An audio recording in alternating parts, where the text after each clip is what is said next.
হয়, ৰাতিপুৱা প্ৰায় ৩টামান বজাত দুটা হাতী আহি আজি মই বাসগৃহত প্ৰৱেশ কৰি এই ঘৰটো লণ্ডভণ্ড কৰি যায়।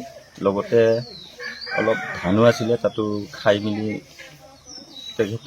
হাতীবিলাক ওলাই পেলাই ৰাস্তাইদি গুচি যায়।